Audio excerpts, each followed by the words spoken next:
रांची के कांके थाना क्षेत्र के मौजा अरसंडे की एक जमीन को लेकर मामला गहराता जा रहा है। खाता संख्या 200 प्लॉट संख्या 1467 के करीब 41.50 डिसमिल जमीन वर्ष 1967 में कृष्णा शरण सिंह और सियावर शरण सिंह ने संयुक्त रूप से खरीदी थी। बाद में सियावर शरण सिंह ने अपने हिस्से में से लगभग 10 डिसमिल जमीन मोतीलाल डे को बेच दी, जबकि बाकी जमीन बाद में राजेश कुमार और अनुज कुमार सिंह ने खरीद ली। इसी जमीन को लेकर विवाद बढ़ने पर विजय कुमार सिंह ने प्रेम कुमार सिन्हा सहित अन्य लोगों के खिलाफ कार्रवाई की मांग करते हुए अनुमंडल दंड अधिकारी न्यायालय में आवेदन दिया था। सुनवाई के बाद अदालत ने आवेदन को खारिज करते हुए पहले से लागू यथास्थिति के आदेश भी समाप्त कर दिया। हालांकि इसके बाद प्रशासन ने उसी जमीन पर फिर से धारा 144 लागू कर दी, जिससे विवाद और बढ़ गया। वहीं इस मामले को लेकर राजेश कुमार क्या कहते हैं, सुनिए। बता देता हूँ।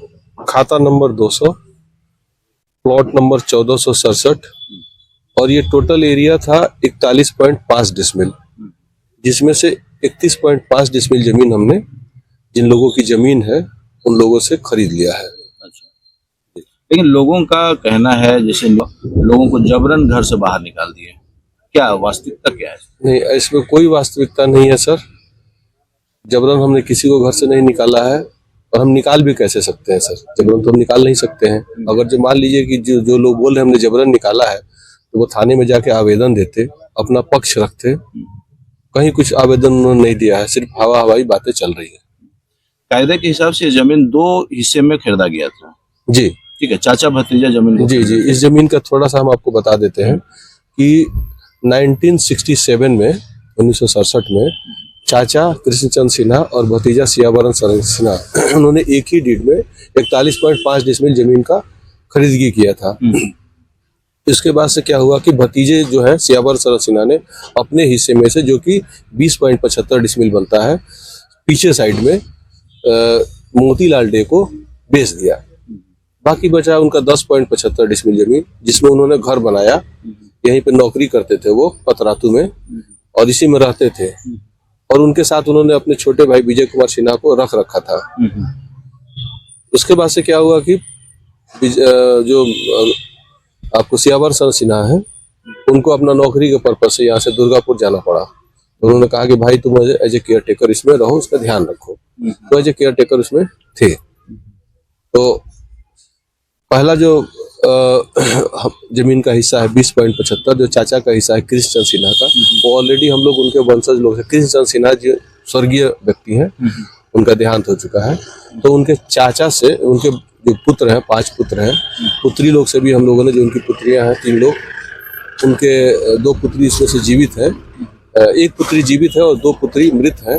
तो जो 2 मृत पुत्री हैं, उनके पति लोग से भी हम लोगों ने अनापत्ति पत्र बनवा लिया है। एक पुत्री भी जो है उन्होंने अनापत्ति पत्र बनवा दिया है।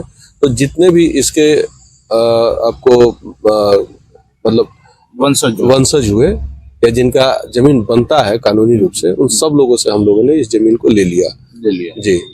तो इसमें 2 हिस्सा था, एक हिस्सा के लोगों से आप ले लिए, जैसे आप बता रहे हैं कि 41 डिसमिल 41.5 डिसमिल जमीन था जी। तो 41.5 डिसमिल में एक हिस्सा पड़ता है 21.75 डिसमिल। कितना आप रजिस्ट्री करा लिए? इसमें हमने 31.75 डिसमिल जमीन जो है वो टोटल ले लिया है। तो जब एक हिस्सा 20.75 आप ले लिए हैं एक हिस्सा से कृष्णचंद सिन्हा जी, जिन चाचा का हिस्सा है। अब भतीजा जो है ऑलरेडी 10 डिसमिल बेच चुके हैं। 10.75 में उन्होंने घर बनाया था, तो भी मेरे संपर्क में आए, बोले कि राजेश जी आप आगे का ले चुके हैं, तो पीछे का रास्ता वगैरह का समस्या होगा, तो हमको हो सकता है कि दूसरे को बेचे तो हमको रेट कम मिले, तो आप ही ले लीजिए। क्योंकि हमको यहाँ रांची में रहना नहीं है, हम ऑलरेडी दुर्गापुर में अपना सेटल हैं। तो वो जो है उन्होंने, उनके एक ही पुत्र है तुषार, तो उन दोनों ने मिल करके हम लोगों से संपर्क किया, और उसके बाद से हम लोगों ने उसको वो भी पीछे वाला खरीद लिया। तो ये मामला ये आ रहा है कि आप जो केयर टेकर थे या फिर जो मतलब रैयत थे या जो भी जमीन के मालिक थे, उनको आप घर से निकाल दिए हैं, उनका सामान जो है बाहर फेंक दिए हैं, जिस तरह से आरोप लग रहा है, इसमें क्या कहेंगे? नहीं, इसमें कहीं कोई सत्यता नहीं है। मैं सारा बात आपको बता रहे हैं, सब कुछ निराधार है। जो विजय कुमार सिन्हा इसमें रह रहे थे, उनसे हमारी बात हुई थी, है ना। उन्होंने भी बोला था कि हाँ हमको यहाँ रहना नहीं है, हमको इस जगह को खाली कर देना है। उनका पुत्र ने हमसे बोला कि हम लोग यहाँ से बाहर में सेटल हो रहे हैं। हमको बोला कि बेंगलोर जा रहे हैं। तो हमको उसने होली के 2 दिन बाद शुक्रवार दिन था, उसका हम लोगों ने माताजी के साथ जो बात हुई थी, उनके विजय कुमार सिन्हा की पत्नी से जो बात हुई थी, उसका हम लोगों के पास वॉइस रिकॉर्डिंग भी है, बैठ के बात हुई थी। तो उन्होंने कहा कि 20 तारीख को आकर के आप इसको तोड़ दीजिए, हम लोग चले जाएंगे। इसके बाद से वो लोग जो है हम लोगों से उन्होंने कहा कि जो जरूरी आवश्यक सामान है, जैसे एसी था, एसी खुलवा करके ले गए। बहुत सारी वस्तुएं थी वो अपना यहाँ से लेके गए जो उनको उनके काम के लायक थी। जो क्योंकि ये मकान पुराना था तो इसमें विजय कुमार सिन्हा के पिताजी का भी सामान था, यानी सियावर शरण सिन्हा या विजय कुमार सिन्हा के पिता का पुराना पलंग, पुराना ये सब आप खुद देख लीजिएगा कि किस तरह का सामान है। आप यहाँ पे जो है तो बोला कि इसके लिए आप हमको कुछ पैसा दे दीजिए। तो हम लोगों ने भी कुछ पैसा उनको दे दिया। उसके बाद वो लोग चले गए। लगातार जमीन में 144, 145 लगाया जा रहा है। जी सर। किस आधार पे लगा रहे हैं? अगर जमीन उनका नहीं है तो कैसे, किस आधार से? जी आप देख सकते हैं, ये 144 पहले उन्होंने लगाया, फिर 145 लगाया। ठीक है, जब हम लोगों ने पेपर दिया तो माननीय न्यायालय द्वारा हमारे पेपर का अवलोकन करने के बाद पाया गया कि हम लोग सत्य हैं। तो उन्होंने जो है 144, 145 दोनों को विलोपित कर दिया। और इस पीरियड में जो है सर, जैसे 144-45 लगा, हम लोगों को प्रशासन की तरफ से खबर आया, हमारा काम रुक गया, हमने काम को स्टॉप कर दिया। फिर हमारा काम यहाँ पे स्टार्ट हुआ। फिर जो है दोबारा जो है तथ्यों को छुपा करके जो तथ्य था वो फिर दोबारा 144 लेके आए, हम लोगों ने फिर दिया। तो माननीय जो न्यायालय का आदेश है उसमें लिखा हुआ है कि जो प्रथम बार जो विलोपित किया गया 144-45, उसके 1 महीना 10 दिन के भीतर ही तथ्यों को छुपा करके लाए हैं। ये हमारा नहीं है, माननीय न्यायालय का जो अवलोकन है और जो आदेश है उसमें इस चीज को लिखा हुआ है, जिसमें आपके फेवर में डिसीजन आया। जी सर, इसमें लिखा हुआ आप देख सकते हैं कि इसमें दोबारा ये लोग तथ्यों को छुपा के लाए हैं। इसलिए पुनः ये जो है इनका वाद जो है संधारणीय नहीं है, तो उस आधार पे इसको उन्होंने विलोपित कर दिया। अभी तत्काल भी एक 144 का धारा जो है आपकी जमीन में लगाया गया जी है। सर, अभी किस आधार पे लगाया गया है? अब देखिए सर, अब मैं थोड़ा सा इसको अब बता रहा हूँ, क्योंकि पीछे जो है केयर टेकर यहाँ से चले गए और शुरू से ही वो उनका विचार था कि हम लोगों को ब्लैकमेल करें या हम लोगों को परेशान करें। ठीक है ना। तो जब यहाँ से जाते जाते हमसे भी उनको पैसा मिल गया, हमको लग रहा है कि भू माफिया लोग भी उनसे संपर्क किए कि आप जो है कुछ ऐसा पेपर बना दीजिए, आप केयर टेकर हैं तो आपको भी कुछ ये मैं नहीं जानता हूँ कि उनसे पैसा मिला कि नहीं मिला, लेकिन मेरा जैसा संदेह है उस आधार पे मैं बोल रहा हूँ कि हो सकता है कि उनको कुछ पैसा वहां से मिला हो। तो वो लोग यहाँ से जाते जाते उन्होंने एक लीज रेंट एग्रीमेंट कर दिया कोई विश्वजीत दुबे को, और लीज एग्रीमेंट भी ऐसा किया कि पूरा का पूरा आप पढ़ेंगे इसको तो आपको लगेगा कि चूंकि सियावर शरण सिन्हा का 10.75 ही है और इन्होंने 21.75 डिसमिल का लीज कर दिया। इसमें कहीं नहीं लिखा है कि उन्होंने घर लीज किया कि जमीन, कहीं लिख रहे हैं कि ग्राउंड फ्लोर है, कहीं लिख रहे हैं 3000 स्क्वायर फीट है, कहीं पे लिख रहे हैं कि 21.75 डिसमिल जमीन है। दूसरा मतलब अवैध रूप से लीज बनाया गया। जी, ये लीज एकदम अवैध है। इसको कोई भी कहीं भी आप दिखवाएंगे तो प्रथम दृष्टया इसको पकड़ा जाएगा कि ये अवैध है। और ये सिर्फ एक छोटा सा लीज जो है ये भू माफिया जो है हमारे खिलाफ हथियार बना करके प्रयोग कर रहे हैं, जबकि मैं सारा का सारा पेपर लेकर के बैठा हूँ, न्यायालय का आदेश लेकर बैठा हूँ, रजिस्ट्री का पेपर लेकर बैठा हूँ, म्यूटेशन का पेपर लेकर के बैठा हूँ। इसके बाद एक छोटा सा ये लीज जो है ये हम पे भारी पड़ रहा है। बार बार प्रशासन की तरफ से हमारे काम को रुकवा दिया जा रहा है। तो जिस तरह से फ्रॉड करके लीज बनाया गया है, अवैध आपके हिसाब से कर सकते, गलत तरीके से बनाया गया, तो इसको लेके आप न्यायालय भी जाएंगे? बिल्कुल जाएंगे सर, हम परेशान हैं तो हम इसको लेकर के न्यायालय जाएंगे और इस पे जो है हम क्रिमिनल वाद दायर करेंगे।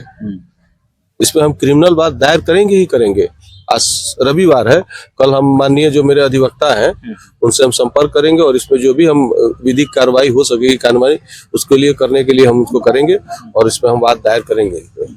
जो भी आपके विपक्ष हैं, जी, जो भी विपक्ष के लोग हैं, अगर आपको देख रहे हैं, क्या संदेश देंगे उनको? हम उनको यही संदेश देना चाहते हैं कि भैया हमारा पेपर जो है वो न्यायालय के द्वारा हमारे पक्ष में आदेश है न्यायालय के द्वारा आदेश भी है, हमारा पेपर सही है। आपने थाना में भी बैठ करके हमने सारा का सारा प्रशासन को पेपर दे दिया। बार बार जो है आप दबाव दे करके प्रशासन से और थाना से हमारा काम रुकवा रहे हैं। इससे आपको कोई फायदा नहीं मिलेगा। जीत हमेशा सत्य की होती है। सत्य के रास्ते पे चलिए और परेशान मत कीजिए भैया। हम लोग छोटे लोग हैं, हम लोग छोटे मोटे व्यवसायी हैं, आप लोग बड़े व्यक्ति हैं, भूमाफिया है। हम लोग आपसे किसी भी लड़ाई में सक नहीं सकेंगे। सिर्फ कानून की लड़ाई है, क्योंकि हम लोग सत्य, हमारे पास पेपर है, उसी में हम विजयी हो सकते हैं।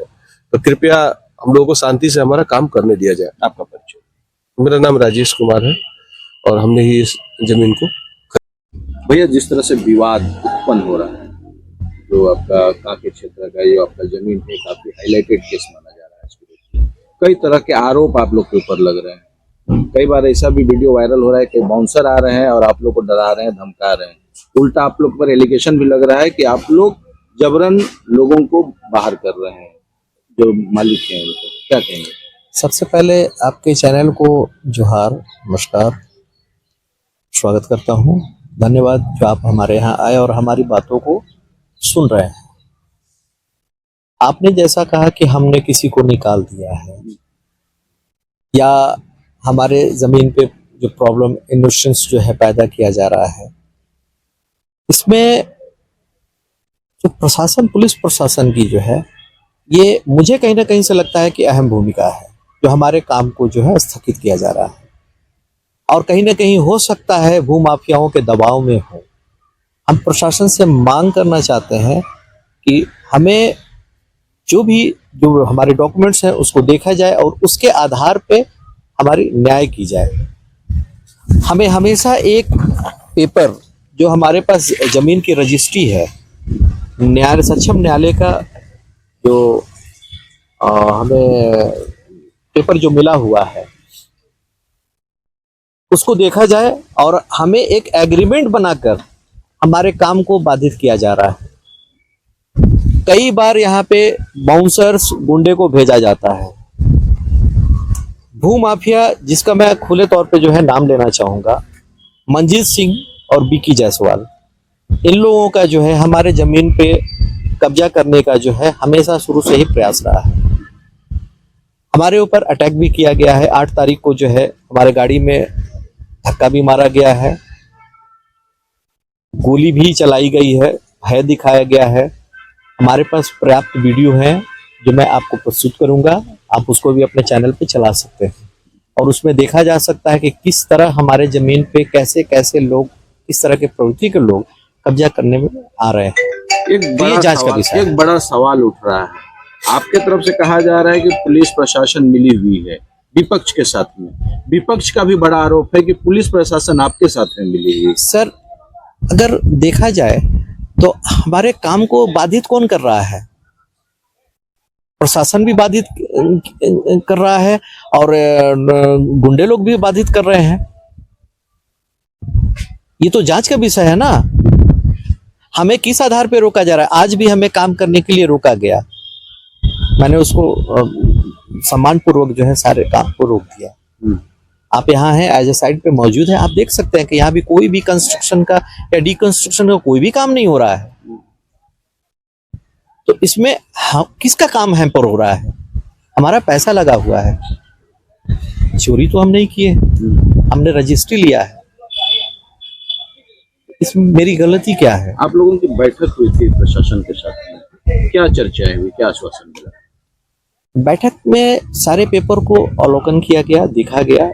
देखने के आधार पे हमें जो बोला गया प्रशासन से कि भाई ठीक है, आप पेपर के आधार पे है, आप अपना जो काम कर रहे हैं अपना ठीक है काम कीजिए। और ऑपोजिशन पार्टी को भी बोला गया कि आपको अगर इससे ज्यादा अगर तकलीफें हैं जमीन से या कोई परेशानी है तो आप न्यायालय जा सकते हैं। विपक्ष की तरफ से क्या बता दिया? विपक्ष की तरफ से मुझे कोई पता नहीं है। अभी मुझे कोई किसी तरह का कोई लेटर जो है मिला नहीं है, इस संबंधित कोई जानकारी नहीं है। हाँ, फोन करके मुझे ये बताया गया प्रशासन के द्वारा कि आज से काम बंद कर देना है। कब तक काम रोकने के लिए बोला गया? ये समय तो निर्धारित नहीं किया गया। उन्होंने कहा कि अभी फिलहाल काम बंद कर दीजिए, तो हम लोगों ने काम। कोई लिखित आदेश भी आपको कोई मिला है? लिखित आदेश, कोई लिखित आदेश नहीं है। कोई लिखित आदेश नहीं। भरवली बोला गया? भरवली बोला गया, थाना से बोला गया? जी हाँ। मेरा नाम शमशाद है और मैं इस ज़मीन का जो है एक इंटरनल पार्टनर हूँ।